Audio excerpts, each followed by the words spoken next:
धरती पर असंख्य जीव पैदा होते हैं। कोई राजा होता है तो कोई रंक होता है तो कोई सामान्य होता है तो कोई कुछ विशेष होता है, लेकिन असंख्य जीव पैदा होकर मर मिट जाते हैं।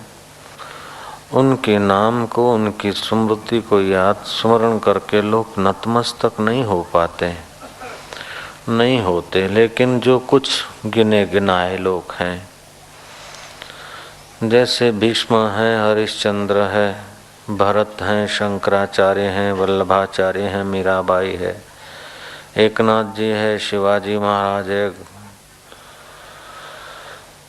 तोतापुरी जी हैं, रामकृष्ण हैं, जिन्होंने अपने मन को, अपने इंद्रियों को संयत किया है और जिन्होंने अपने को विकारों से बचाकर निर्विकारी नारायण सुख का प्रसाद पाया है। ऐसे लोग चाहे इस देश को हों चाहे परदेश के हों, उनको समाज ने खूब मान से याद रखा है। सोक्रेटिस को याद रखा है लोगों ने, महात्मा थोरो को याद करते हैं लोग, जीसस को लोग याद करते हैं, धन्ना जाट को लोग याद करते हैं, और वल्लभाचार्य, रामानुजाचार्य और दूसरे आत्म परमात्मा में विश्रांति पाए हुए पुरुषों को हम बड़े आदर से याद करते हैं। फिर चाहे शबरी भीलन हो, चाहे रोहिदास चमार हो, चाहे गार्गी हो, चाहे राजा जनक हो, एकनाथ हो या एकलव्य हो, जिन्होंने अपनी इंद्रियों को संयत किया है, ऐसे पुरुषों का चिर स्मरण समाज में रहता है। साधारण लोग पैदा होकर मर जाते हैं, लेकिन जिन्होंने इंद्रियों को वश करके मन को परमात्मा में लगाया है या लगाने का दृढ़ प्रयत्न किया है, ऐसे लोग जन्म कर मर नहीं जाते, जन्म कर अमर आत्मा की ओर चल जाते हैं और संसार में अपनी मधुरता, अपनी शुभ कीर्ति छोड़ जाते हैं। भगवान कहते हैं अर्जुन को भगवत गीता के चौथे अध्याय में, 12वां अध्याय चौथा श्लोक में कहते हैं,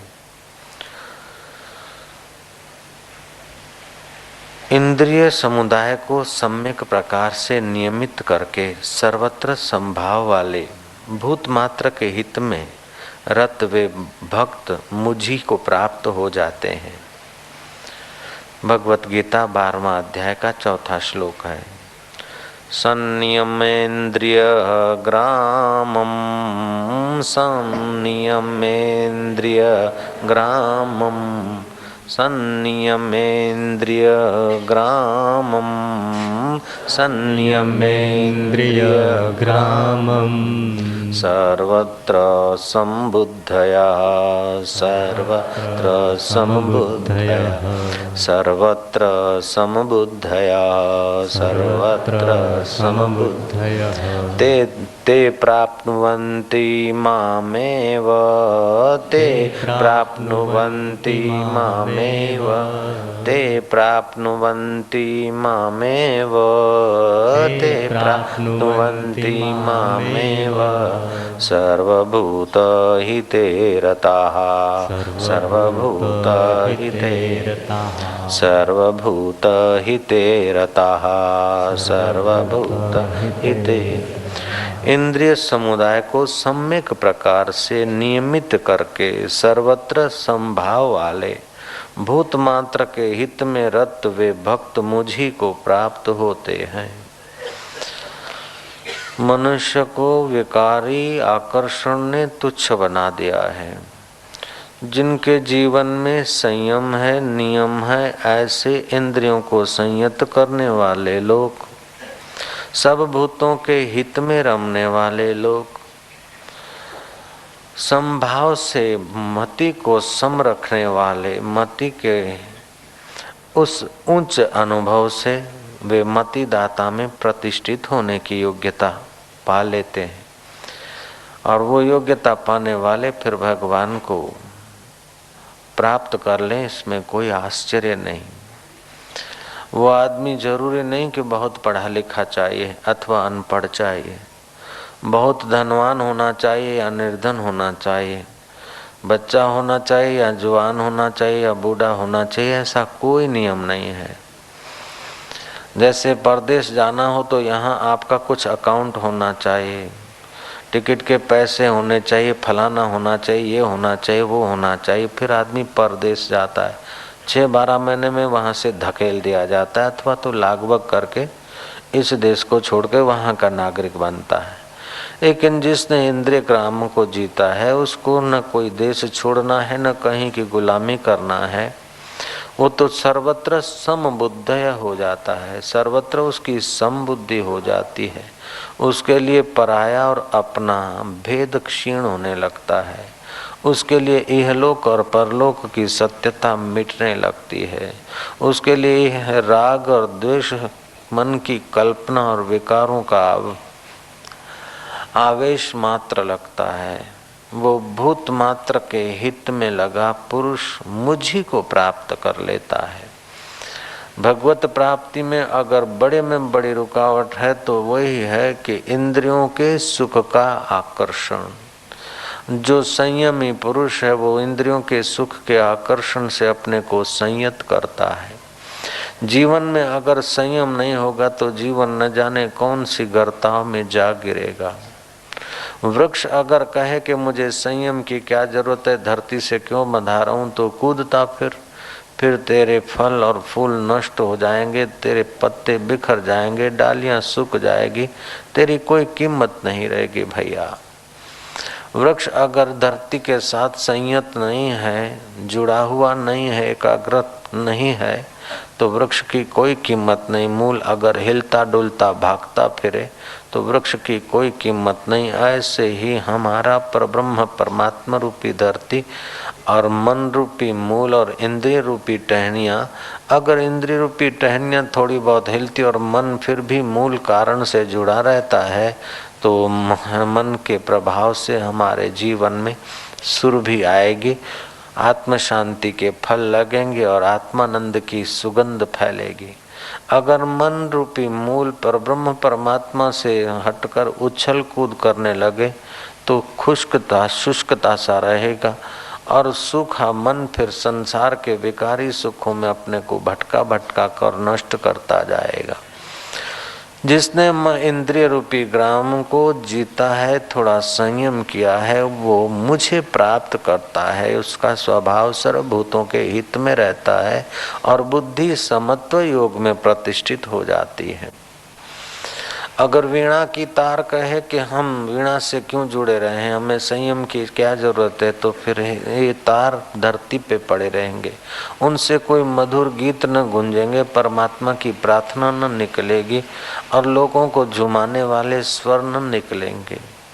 अगर नदी कहे कि हम किनारों को पकड़ कर क्यों चले, हम तो स्वतंत्र रहेंगे, तो नदी सागर को शायद न भी पहुंचे और रास्ते में ही बखेड़ा कर दे।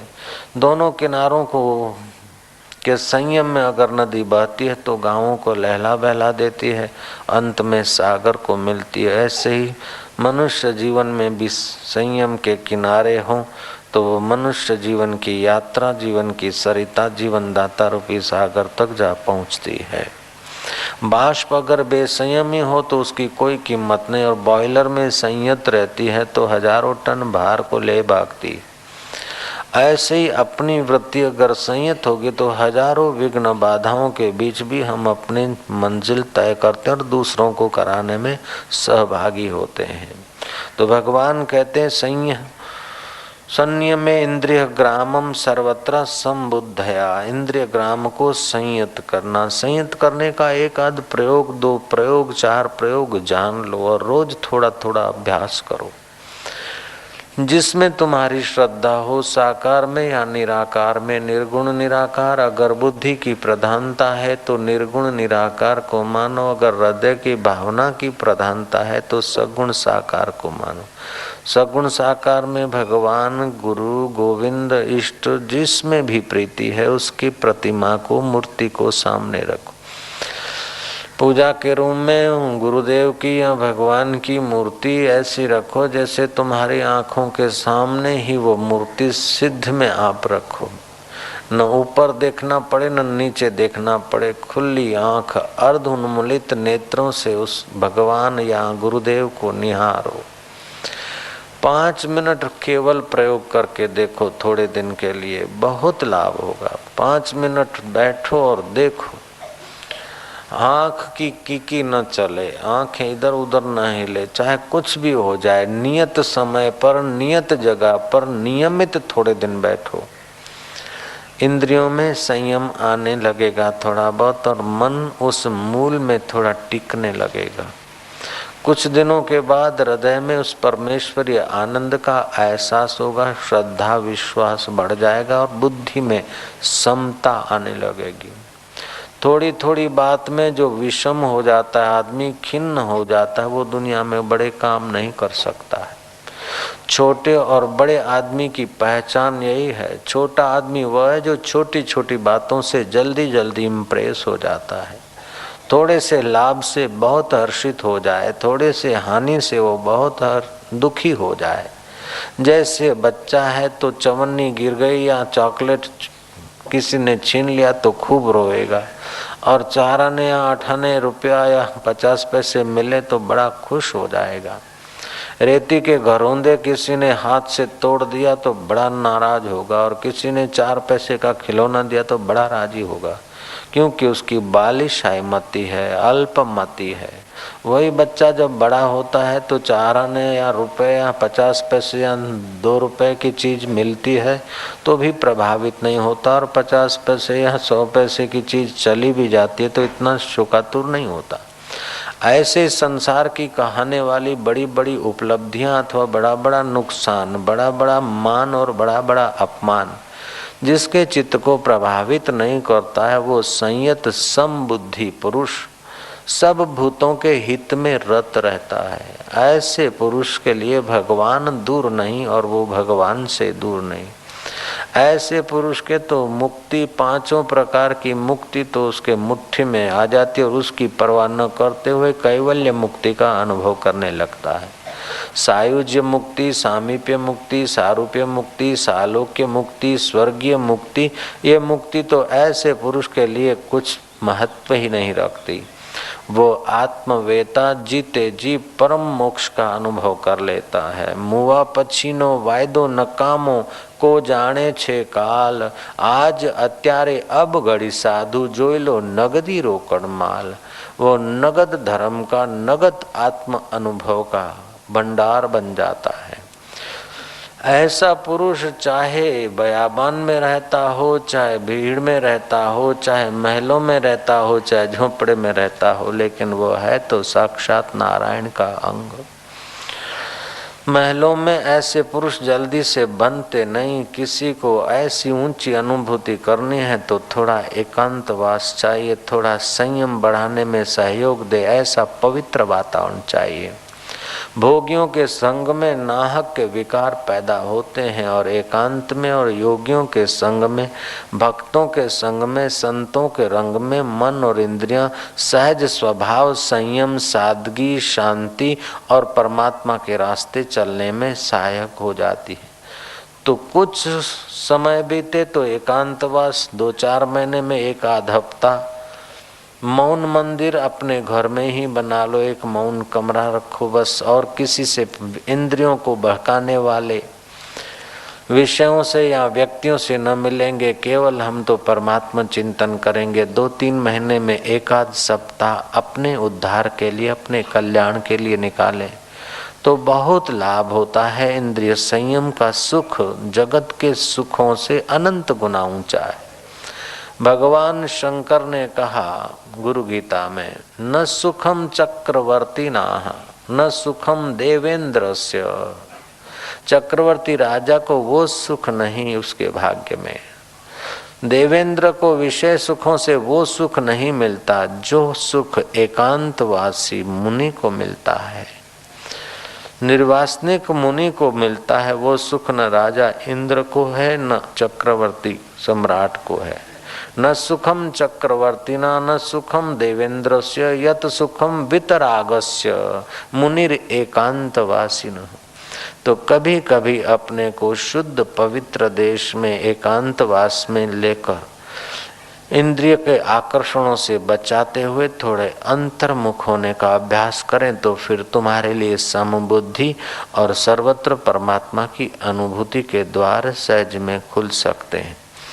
आदमी चाहे बाहर से बड़ा हो चाहे छोटा दिखे, चाहे गुरु दिखे चाहे शिष्य दिखे, चाहे सेठ की पदवी पे हो चाहे नौकर की पदवी, जितना उसकी इंद्रिय संयम है और भगवान के प्रति सच्ची मति है, हृदय शुद्ध है, उतना वो जल्दी परमात्मा सुख को पा लेता है।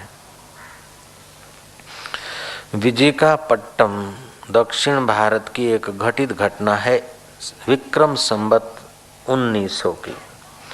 उस घटना के बाद कहावत हो गई, गुरु तो गुड़ रह गए चेला शक्कर बन गया। गुरु तो गुड़ रह गए चेला शक्कर हो गया। उस घटना के बाद ये कहावत चल पड़ी। विजयकापट्टनम के महंत, वहां एक मंदिर था, उस मंदिर के महंत का नाम था धर्मदास। धर्मदास के पास एक लड़का आया जिसको घर में परेशानी पैदा हुई थी। पिता स्वर्गवास हो गए, काका ने कौवे से भी बदतर कैं कैं चालू कर दी। कभी कभी विघ्न, बाधा और विरोधी या दुश्मन लोग भी हमारे सुषुप्त शक्तियों को जगाने में निमित्त होते हैं और हमारे दुख, विघ्न, बाधाओं को सदा के लिए नष्ट करने का रास्ता दे देते हैं। हालांकि लगता तो ऐसा है कि विरोधी, दुश्मन विघ्न, बाधा करके हमको सता रहे हैं, लेकिन वे भले बाहर से हमको सताते हुए दिखे, लेकिन अंतर्यामी परमात्मा कि कुछ ऐसी व्यवस्था है कि प्रतिकूलताएं हैं अनुकूलताओं के द्वार पर ले जाती, दुख परम सुख के द्वार पर पहुंचाने में निमित्त हो जाता है। चाचा खूब दुख देते थे। वो लड़का घर से भगा, रोटी का टुकड़ा तो चाहिए। निर्दोष लड़का धर्मदास के चरणों में जा पहुंचा। धर्मदास ने उसको 5 गाय दे दी, तो चराया कर और रोटी मिल जाया करेगी। लड़के के जीवन में बस और चाहिए क्या, रोटी चाहिए थी। गाय चराता है और रोटी पाता है। चलता रहा सिलसिला, गाय चराना, रोटी खाना और दूध पीना। धर्मदास को सुबह शाम प्रणाम करना, ठाकुर जी के दर्शन करना। लेकिन उसके हृदय में भगवत भक्ति में थोड़ी बहुत प्रवृत्ति होने लगी।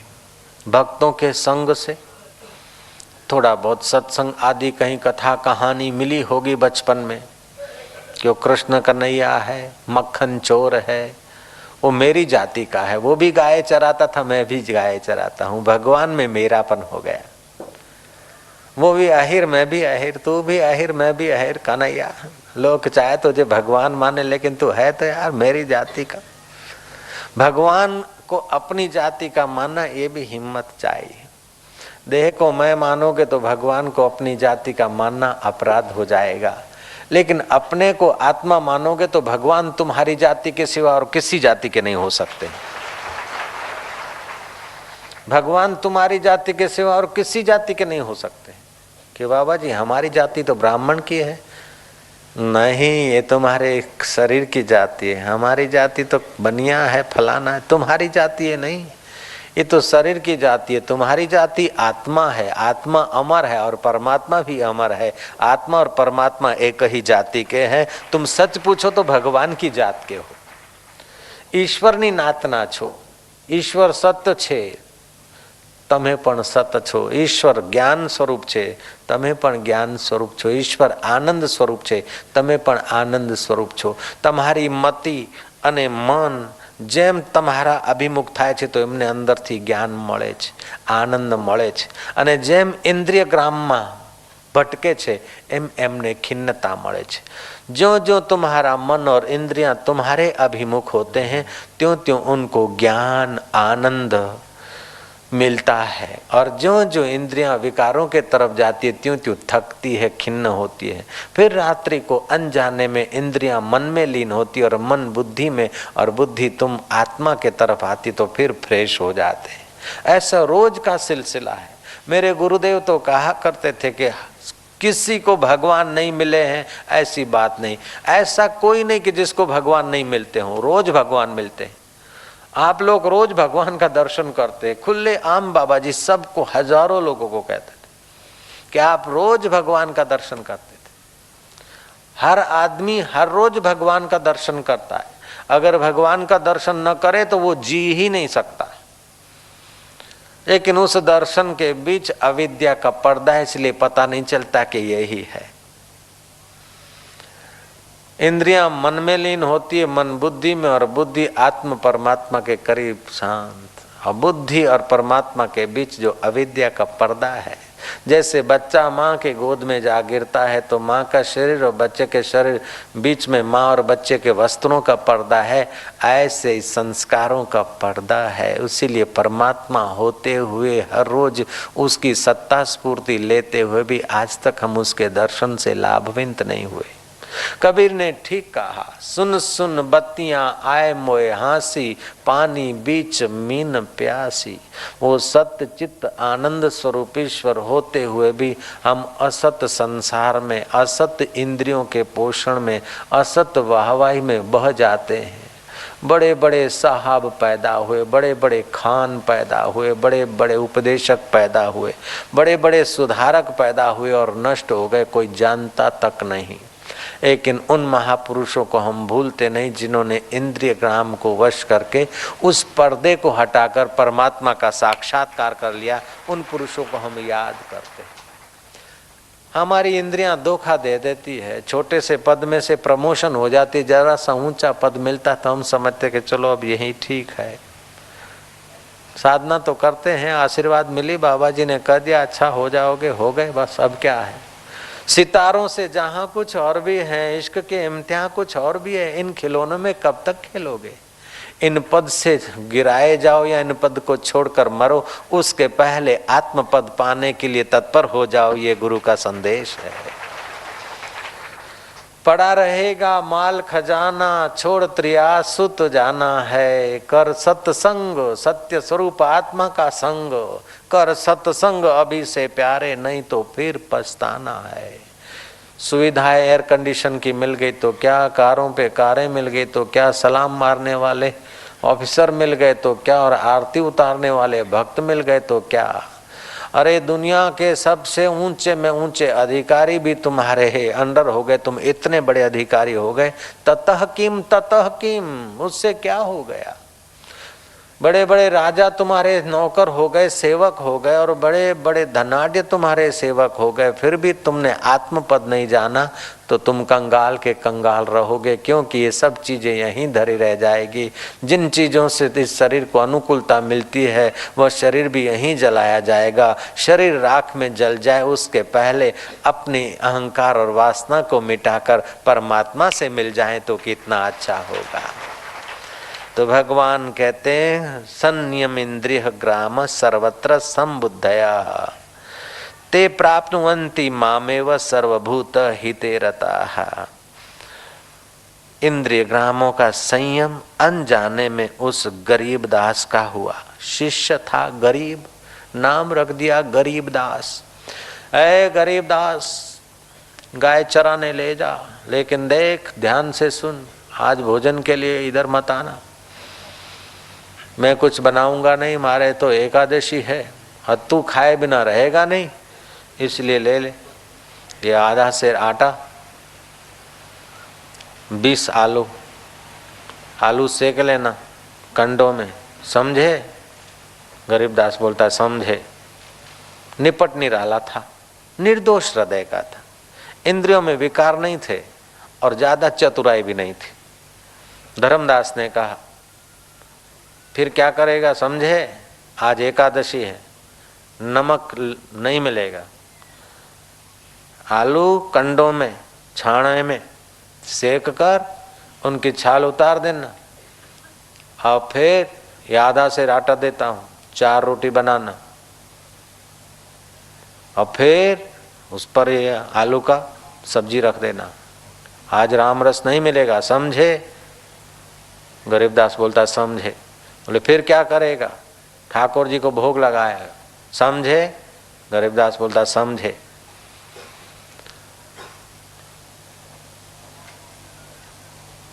ठाकुर जी खाएं फिर खाना, समझे? बोले समझे। अब ठाकुर जी सब खा जाएंगे तो? बोला नहीं खाएंगे, समझे सब? बोले हाँ नहीं खाएंगे, समझे सब। शिष्य निर्दोष था, गरीब था, दास भाव से रहता था, इसलिए उसकी थोड़ी बहुत बेवकूफ़ी भी, जैसे बालक तोतला बोलता है तो अच्छा लगता है, ऐसे ही उसका समझे समझे बोलना भी गरीबदास का समझे समझे बोलना धर्मदास को खटका नहीं।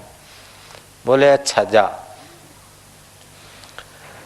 आधा सेर आटा, आधा सेर बंगाली मन 450 पौने 500 ग्राम आटा, 20 आलू।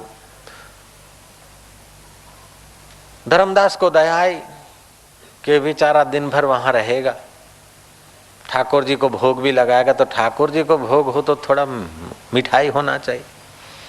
थोड़ा सा गुड़ दे दिया। बोले देख, ठाकुर जी को भोग लगाएगा तो फीका फीका नहीं लगाया जाता है, ठाकुर जी रसमय है तो उसको थोड़ा रसीला भोग लगाना चाहिए।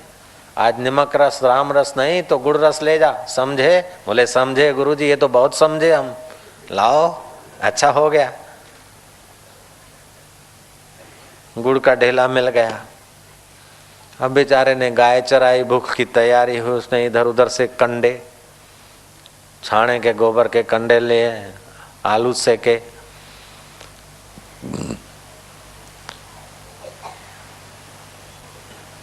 आटा गूना। गुरु ने कहा जंगल के पत्ते इकट्ठे करके साफ सूफ करके उस पर आटा रखना, फिर मिट्टी न पड़े ऐसे गूंदना आटा, और ये छोटा सा बर्तन है इसी से पानी ले लेना, समझे? बोले समझे। फिर ठाकुर जी को अर्पण करना, ठाकुर जी खाएं इसलिए 4-5 पत्ते लाकर शुद्ध उन्हीं पर ये टिक्कड़ रख देना, और ऊपर सब्जी रख देना ये आलू की, और थोड़ा सा गुड़ रख देना, और आंखें मूंद के बोलना कि ठाकुर जी आइए पाइए, ठाकुर जी आइए पाइए, ठाकुर जी आइए खाइए पाइए, आइए खाइए पाइए, ठाकुर जी आइए खाइए पाइए। ऐसा ठाकुर जी को रिझाना, समझे? वो बोलता है समझे समझे। अब वो तो गया, गुरु ने जैसा बताया था ऐसा उसने तो कंडे वंडे इकट्ठे किए और आलू को बुने, सेके आलू, आटा गुना, 4 टिक्कड़ बनाए, हाथ पैर धोए, और तो बेचारा बैठा के चलो ठाकुर जी तुम तो मेरी जाति के हो, मदद करने तो नहीं आए, अब तैयार भोजन पर बुला रहा हूं, अब तो आओ। हृदय में विकार नहीं है, इंद्रियों का आकर्षण नहीं है, गरीबदास है, टूटी फूटी भाषा में बोलता जा रहा है, लेकिन अब ऐसे कैसे ठाकुर जी आ जाए?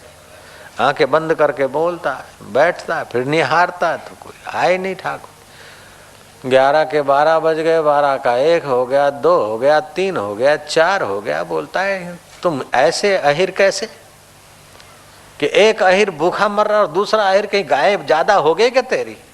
हो गई तो चरने दे, वो कहीं भाग नहीं जाएगी तो आ जा, खा ले टिक्कड़ फिर जाना। उसको पता ही नहीं कि वो ठाकुर जी गोलोकवासी भी हैं, ठाकुर जी अंतरात्मा भी हैं, प्राणी मात्र के सुहृद भी हैं। ये पूरा ज्ञान इसके पास नहीं था, केवल इंद्रिय संयम था और विश्वास यकीन पक्का था बस। जो भगवान को बचता ने, बाकी की कमी होती न तो भगवान पूरी भी कर देता है।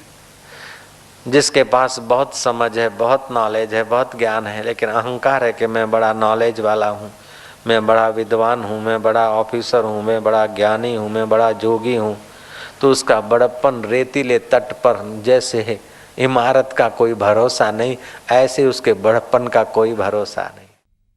जो भगवान को बचता है, बाकी की कमी होती न तो भगवान पूरी भी कर देता है।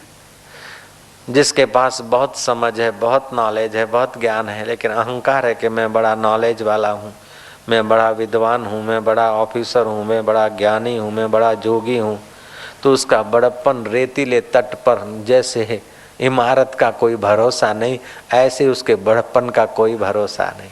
और कोई बड़ा है नहीं बाहर से, लेकिन सच्चे हृदय से भगवान के शरण है और इंद्रिय संयम है तो कितना भी छोटा हो, लेकिन वो बड़े से बड़े लोग जो चीज़ नहीं पाते वो ऐसा आदमी पा लेता है, उसमें कोई शक नहीं, क्योंकि भगवान के साथ उसका निर्दोष भाव से संबंध है।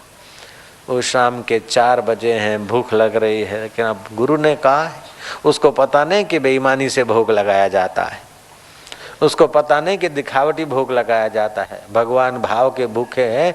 ये पुजारियों का मंत्र नहीं पढ़ा था, वो तो पक्का मंत्र पढ़ा था कि ठाकुर जी को खिलाकर खाइयो, नहाकर नल्हइयो, खिलाकर खाइयो, धन्ना जाट की नाई। इसने भी गांठ बांध ली। 4 हो गए महाराज, 4:15, अब सूर्य ढलने को दिख रहा है कि ये क्या मेरे को भूखा मारोगे? आखिर तुम इतने कठोर क्यों हुए? क्या तुम्हारे को आज सब्जी वब्जी नहीं है, राम रस नहीं, इसलिए नहीं आ रहे हो? लेकिन मैं क्या करूं, गुरुजी ने जो दिया है वही तो दे रहा हूं, अब मैं दूसरा लाऊं कहां से? आ जाओ, देर मत करो, भूखे ठीक नहीं, ज्यादा भूखा मरी। इसे करते करते हृदय पिघला है, प्रार्थना करते करते अनजाने में इंद्रियां मन में लीन हुई है और मन बुद्धि में तल्लीन हो गया और बुद्धि बुद्धिदाता को प्रकट करने में सफल हो गई है। अनजाने में एक छोटा सा 12 वर्षीय घिंगरूले बाल वाला चरावा आया है और रोटी लेकर खा रहा। अब आँख खोल, मैं तो खा रहा हूं, कि खा तो रहा है लेकिन मेरे लिए रखना, मैं भूखा हूं। समझे? ठाकुर बोलता है समझे। एक रोटी खाई ठाकुर जी ने, साग ठाकुर जी तो चल दिए। जाते जाते कह गए कि अगली एकादशी को जरा आटा ज्यादा लाना, मैं भी आऊंगा, ठकुरानी को भी लाऊंगा, बड़ा मजा आया है मेरे को। समझे? वो बोलता है समझे, तुम समझे, टाइम से आना। हाँ, आज परेशान किया, ऐसा अगली एकादशी को परेशान मत करना। समझे? ठकुरानी को लाना हो तो लाना, नहीं तो तुम अकेले ही चले आना। समझे? ठकुरानी के कारण देर मत करना। समझे? ठकुरानी के चक्कर में मत पड़ना। हाँ समझे? ये ठकुरानी सारा दुनिया को चक्कर में डाल दिया, तुम उस चक्कर में मत पड़ना। समझे? वो बोले समझे, लेकिन तू भी समझ के ले आना। समझे? ठाकुर जी को भी मजा आ रहा है समझे समझे में, और ठाकुर जी के भक्त को भी रस आ रहा है। ठाकुर जी देखते देखते अंतर्धान हो गए। वो तो गरीबदास आया, अपना रोज के नियम के अनुसार दिन पूरे हो गए, फटाक से एकादशी आन टपकी। फिर आज एकादशी टपकी। गुरुजी बोलते ले आटा ले जा। बोले आज आटा 3 पाव देना पड़ेगा। क्यों रे? आधा सिर आटा में तेरा पूरा नहीं होता? इधर तो आधा सिर से पेट भर जाता है क्या? उधर भूख लगती है क्या? क्या भूख क्या लगे? एक रोटी तो वो खा जाता, और इस बार वो ठकुरानी को लाने वाला है। समझे?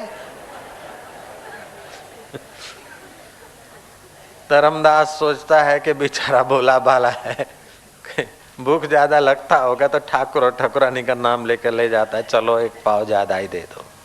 अभी तक धर्मदास की आंख नहीं खुली और ठाकुर जी धर्मदास की आंख खोलना चाहते। 3 पाव आटा ले गए, आलू तो वही 20 गुड़ का उतना ही ढेला, 2-3 पत्तल के पन्ने हुए और छोटा सा बर्तन लिया। और वो तो गरीब दास बेचारा अपनी गरीबी में खुश है, इंद्रियों के विषय विलास उसके पास है ही नहीं। ज्यादा भोग सामग्री जिसके पास है वो सचमुच आध्यात्मिक जगत में अगर तोला जाए तो बेचारा गरीब है। जितना ज्यादा सामग्री और सुविधाएं हैं वो बेचारा आत्मधन की दुनिया में गरीब है, और जिसके पास कम सुख सुविधा इंद्रियों के भोग है वो आध्यात्मिक जगत में अमीर है। श्री राम, भारत देश आध्यात्मिक जगत में अमीर है और स्विट्जरलैंड गरीब है। नारायण नारायण नारायण। जिन देशों में इंद्रिय विकारों को भड़काने वाले साधन ज्यादा है वे देश आध्यात्मिक शांति में बिल्कुल आपको दरिद्र दिखेंगे ही, कोई शक नहीं इस बात में। मैं घूम के आया, आध्यात्मिक शांति में वे दरिद्र दिखेंगे। उन देशों के बच्चे या बड़े लोग इतनी संख्या में शांति से बैठ नहीं सकते। अगर 5 बच्चे भी हों इस इतनी सभा में तो सभा डिस्टर्ब हुए बिना नहीं रहती। बड़ा कंट्रोल करना पड़ता, बड़ी कथाएं सुनानी पड़ती, बड़ी डांट, मीठी डांट देनी पड़ती है, तभी जाकर परदेश की कथाएं चलती। नहीं तो बच्चे हो उठ बैठ ये वो। इंद्रियों को जितने विषय विलास और सुविधाएं मिलती है उतनी वे बलवान होती और जीव को दुर्बल बना देती है। ऐसे लोग थोड़ी थोड़ी बात में जल्दी सुसाइड कर देंगे क्योंकि दुर्बल जीव हैं। थोड़ी थोड़ी बात में अशांत हो जाएंगे और थोड़ी थोड़ी चीज पर आकर्षित हो जाएंगे। समझे? समझे। नारायण नारायण नारायण। दूसरी एकादशी फटकी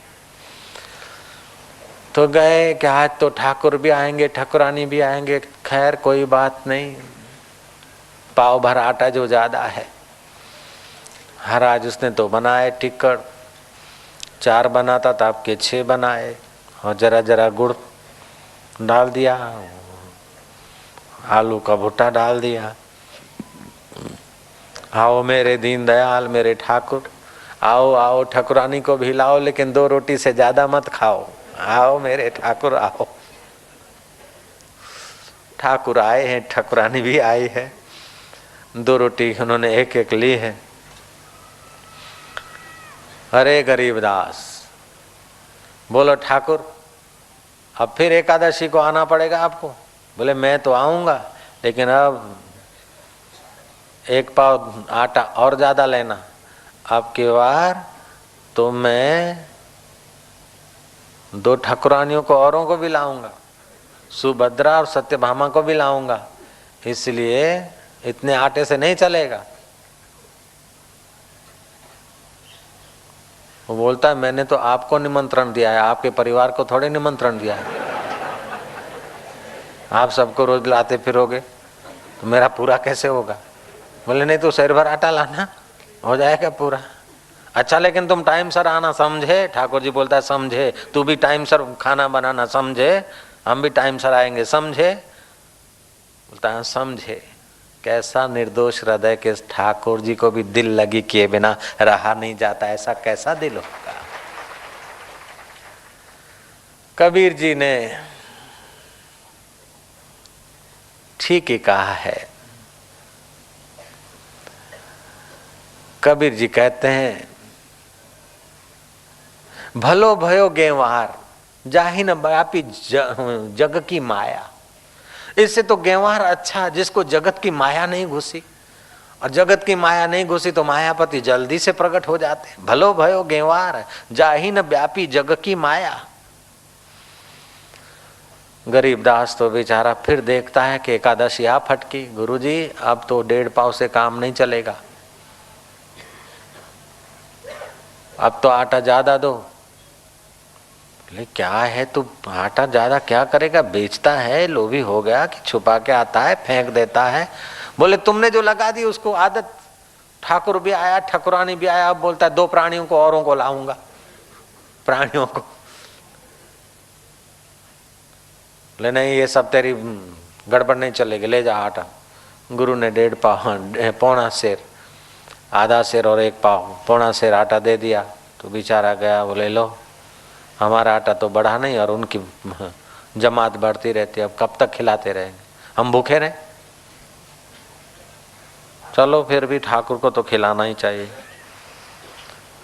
समय हुआ, अपना पत्तल पर आटा गूंदा और बुट्ठा बनाया, गुड़ के टुकड़े टुकड़े डाले, आंखें मूंद के बैठ गया कि ठाकुर ठाकुरानी आओ, और प्राणी ना आए तो कोई बात नहीं, केवल तुम 2 ही आ जाओ। लेकिन देखता है थोड़ी देर में 2-4, चारों ने 1-1 रोटी ले ली। 6 में से तो 4 रोटी चट, बाकी रही 2। अंदर से तो बड़ा तकलीफ हो रही थी, लेकिन कहें भी क्या, खुद ठाकुर जी खा रहे हैं, क्या करें, भूखे सूखे सहते हुए कि ठाकुर जी अच्छी बात है। अब की बार तो ज्यादा नहीं लाना है आटा वाटा, अब की बार तो तुम अकेले आओगे। बोले अकेले नहीं, अब की बार तो मैं सबको लाऊंगा, इसलिए खूब आटा लाना। बोले देखो मैंने तुम्हारे को आमंत्रण दिया है, पूरा तुम्हारे पर इतना झमेले को तो नहीं दिया। और तुम तो कर हाँ जी ये 2 रानियों को लाए, तुम्हारे पास रानियां कितनी ये भी समझ में नहीं आता, कितने प्राणी तुम्हारे पास है, मित्र कितने पास।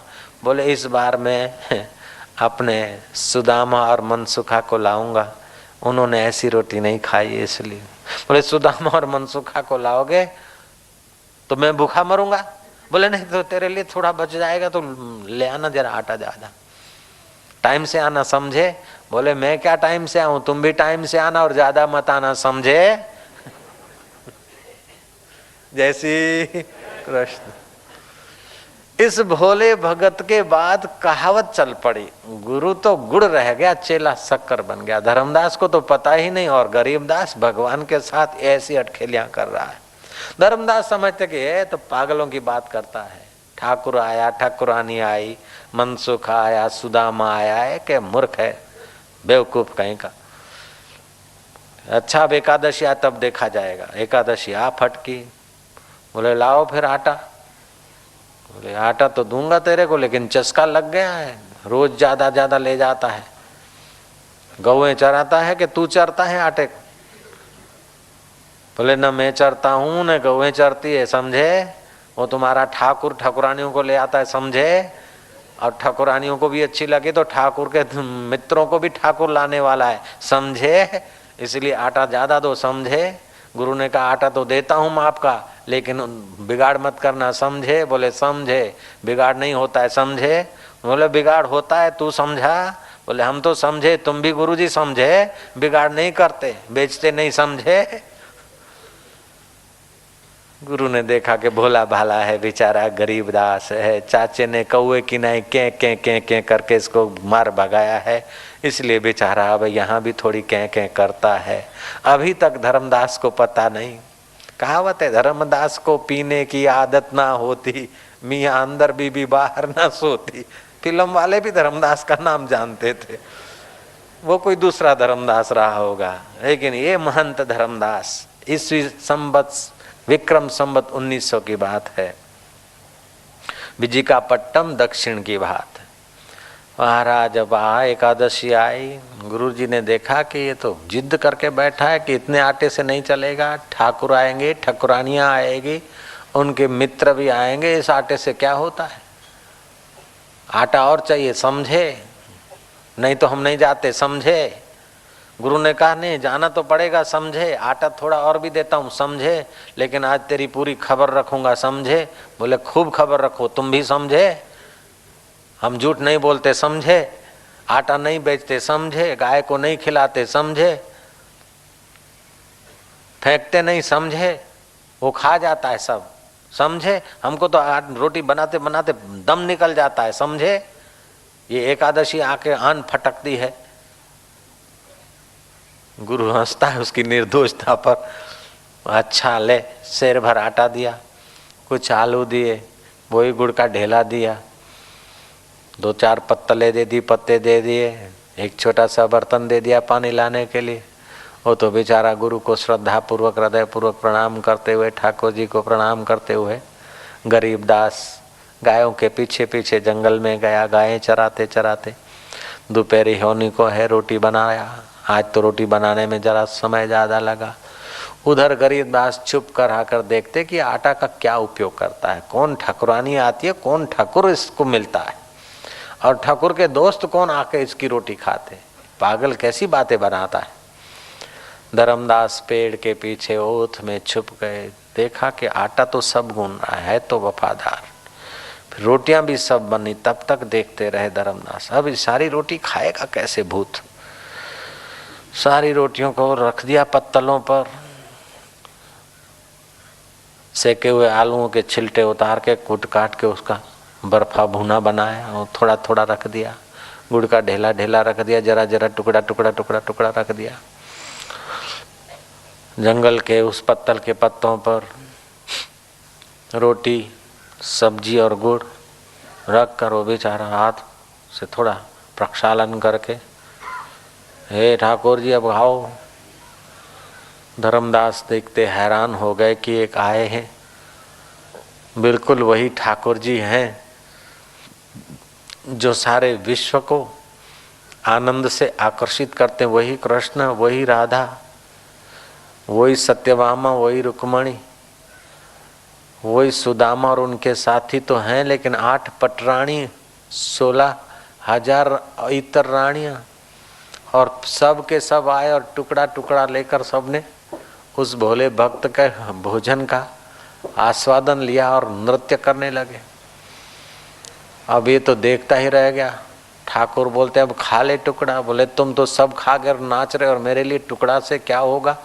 तुमको तो नाचना है, घूमना है, मेरे को तो गाय चराना है, मेरा क्या होगा समझे?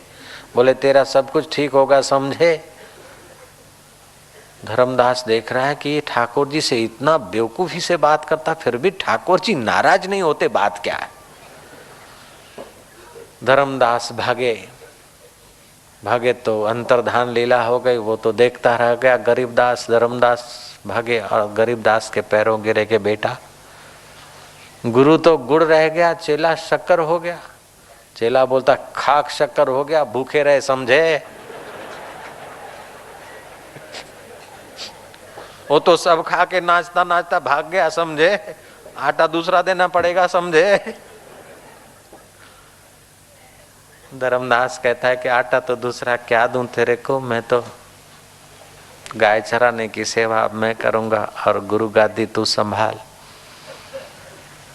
बोले ऐसा करके जान छुड़ाओ मत, आटा देने की पहले हाँ बोलो समझे, चलो आश्रम में चलो। धर्मदास आखिर तो भगवान की थोड़ी बहुत भक्ति किए थे, हृदय पिघला था अपने को कोसते हुए कि अरे इंद्रिय ग्राम में भटकने वाले मन, सेठ और साहूकारों की खुशामद करने वाले मेरे मन, बहाना तो तूने फकीर का पहना है, साधु का पहना है, लेकिन खुशामद तू भोगियों की करता है, इसीलिए भगवान तेरे से दूर है। गरीबदास ने बाना साधु का नहीं पहना है, लेकिन न भोगियों की खुशामद करता है, न योगियों की चरण रज में नहाता है, लेकिन हृदय की निर्दोषता है और इंद्रियों का संयम है। विकारों ने उसे छुआ नहीं है, निर्दोष हृदय है, इसलिए इसका संकल्प जल्दी फल गया। ऐ मेरे मन में अब तुझे निर्दोष बनाऊंगा। सेठों के बीच, बस्ती के बीच, इंद्रियों के सुखों में रमने वालों के बीच रहकर संयम दुर्लभ लगता है और एकांत में संयम सुलभ हो जाता है। अब तो गरीबदास को ये दूंगा, जिस गादी ने मुझे हृदय के सुख से गरीब बना रखा था, उस गादी का अधिकारी तो गरीबदास महंत बनेगा और मैं गरीबदास का आज से शिष्य हूँ। घोषणा कर दी। जाहिर में उस सज्जन महंत ने कह दिया, पवित्र आत्मा महंत ने भक्तों को कह दिया। उस मंदिर की इतनी सारी पूजा और प्रतिष्ठा थी कि जितना ठाकुर जी का दर्शन को लोग महात्मा रखते थे, महत्व देते थे, उतना ही ठाकुर जी के दर्शन के साथ साथ महंत दर्शन को भी महत्व देते थे। अगर ठाकुर जी के दर्शन हो गए, महंत के दर्शन नहीं हुए, तो वो मंदिर नहीं छोड़ते थे। महंत के दर्शन करके, प्रणाम करके बाद में ही लोग मंदिर की एरिया से अपने कामकाज में जाते थे। इतना आदर रखते थे उस जगह का लोग। विजयकापट्टम में वह महंत गरीबदास महंत बना, जिसको काके ने कौवे जैसी कैं करके परेशान करके भगाया था, लेकिन इंद्रिय ग्राम संयत था, मन में सरलता और सच्चाई थी। वो उस मंदिर का महंत बना है और पूर्व का जो महंत था वो सेवक बना है, गाय चराने जाता है, ठाकुर जी को रिझाता है। इंद्रिय विकारी सुख में जो परेशान है, ऐसे भोगियों के संग से बचने के लिए महंत ने गद्दी का त्याग कर दिया। महंत जंगल में रहते हैं, गाय चरा के गौशाला में छोड़ जाते हैं और गौशाला के एक कोने में शांति से पड़े रहते हैं। लोगों को महंत के लिए, भूतपूर्व महंत के लिए तो मान था, लेकिन इस निर्दोष हृदय बचपन से ही भगवान की भक्ति में, अनजाने में ही काका की कौ से ही भगवान के रास्ते चलने वाले, इंद्रिय संयम से जीने वाले उस गरीबदास महंत के लिए भी खूब आदर था। विक्रम संवत 1900 से ये कहावत चल पड़ी कि गुरु तो गुड़ रह गया, चेला शक्कर बन गया। कहने का तात्पर्य यह है कि अभागे विषयों ने, इंद्रियों के आकर्षण ने हमको भगवान के सुख से दूर रख दिया है। वाहवाही कान सुनते, इस कान को मजा दिलाने के लिए वाहवाही की आसक्ति से आदमी न करने जैसा कर बैठता है। इस नाक की सुगंध के लिए दुर्गंध युक्त वस्तुएं और परफ्यूम भी आदमी संभाल संभाल कर रखता है और लगाकर अपने को खुश नसीब मानता है। इस लूली को लाड लड़ाने के लिए न जाने कितने रसीले पदार्थ बनाता है, व्यंजन बनाता है। आवश्यकता नहीं होती तब भी 2 ग्रास स्वाद की गुलामी में ठोंस देता और बाद में रोग को आमंत्रण करता है। अगर खाने में संयम नहीं हुआ तो पेट का रोग अनिवार्य है। देखने में संयम नहीं हुआ तो जीवन शक्ति क्षीण होना अनिवार्य है। बोलने में संयम नहीं हुआ तो व्यर्थ की शक्ति नाश होना अनिवार्य है। ऐसे पति पत्नी के संबंध में भी संयम नहीं हुआ तो अकाल मृत्यु भी अनिवार्य है। भगवान बोलते हैं कि संयमे इंद्रिय ग्रामम सर्वत्र संबुद्धय, इंद्रिय समुदाय को सम्यक प्रकार से नियम में रखना चाहिए। शादी कर लिया उसका मतलब ये नहीं कि विकारी सुख में अपने को निचोड़ डाले। भोजन कर रहे हैं उसका मतलब ये नहीं कि स्वाद के गुलाम बनकर अपनी हाजमा शक्ति को बिगाड़ दें। आंखें मिली है उसका मतलब ये नहीं कि व्यर्थ का बार बार विकारी नज़र से दृश्य को देखकर अपने को खपा दें।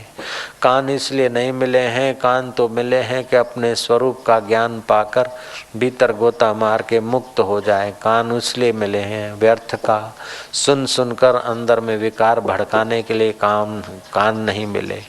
ऐसे हर इंद्रिय को, इंद्रिय ग्रामों को संयत करके जो समबुद्धि होने लगता है, अनुकूलता में भी सम और प्रतिकूलता में भी सम, मान में भी सम, अपमान में भी सम, गर्मी में भी सम और सर्दी में भी सम, ऐसा सम रहने वाला पुरुष भूत मात्र का हितैषी होता है। और ऐसे हितैषी पुरुष अपने को तो तार लेते हैं, अपने संपर्क में आने वालों को भी तार लेते हैं।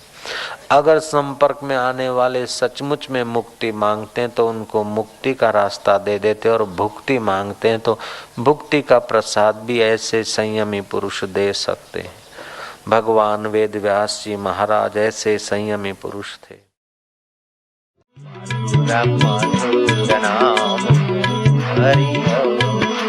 दिलों का दुल्हरा नाम हरि हरि, ओम भक्तों का सहारा नाम हरि हरि, ओम कली का किनारा नाम हरि हरि, आपका निवारक नाम हरि हरि।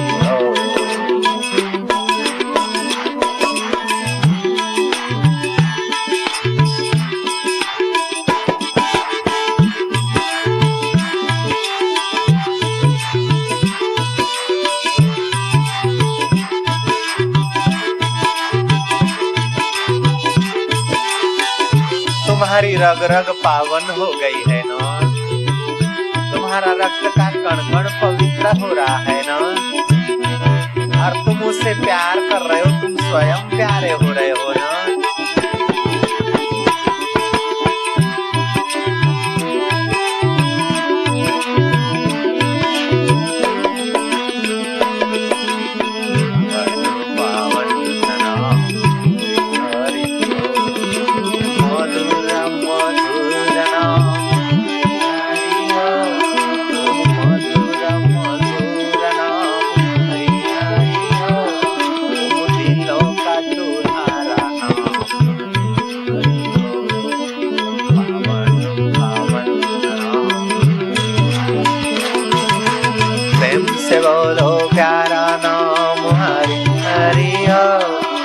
कली का किनारा नाम हरि हरि, ओम भक्तों का सहारा नाम हरि हरि। फिर से बोलो वही नाम हरि हरि।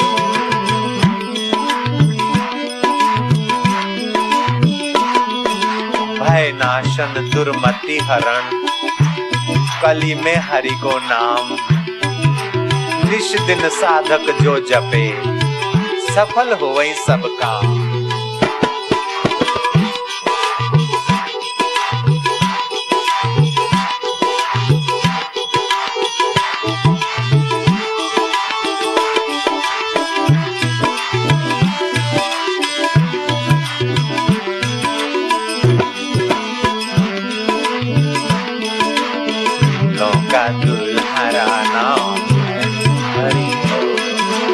कली का किनारा नाम हरि ओम पाप का निवारक नाम हरि ओम मीरा बोले प्यारा नाम हरि ओम गौरांग का सहारा नाम हरि हरि ओम पावन पावन नाम मधुर मधुर नाम हरि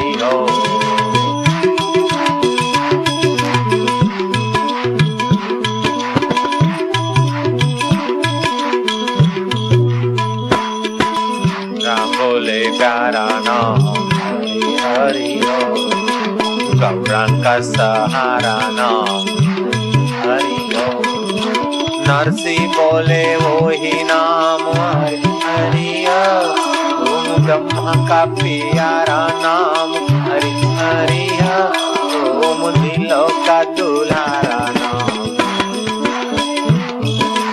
पावन पावन नाम हरि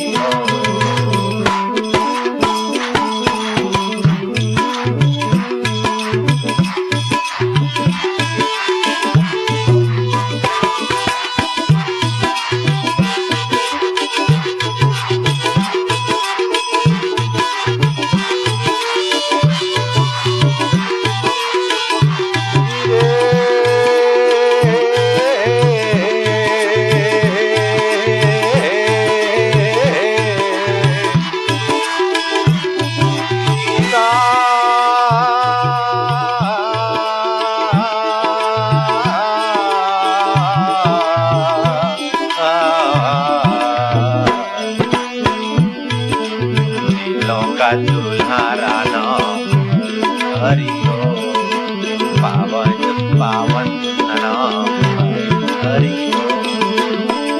तुम्हारी रग रग पावन हो रही है ना तुम्हारे हृदय में दुल्हारे का दुल्हार भर रहा है ना जय हो मारा वालुड़ा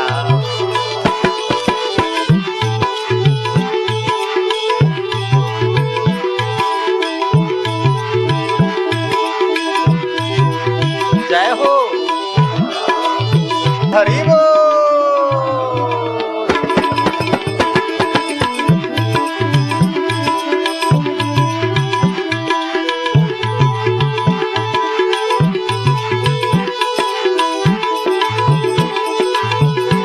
मर्दों का आवाज मार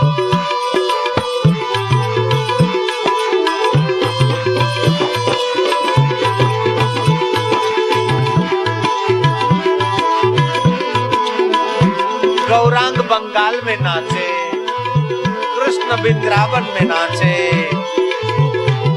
तुकाराम महाराष्ट्र में नाचे तो तुम साबर के तट पर प्यार से कह दो प्रभु तेरी जय हो पावन पावन नाम हरि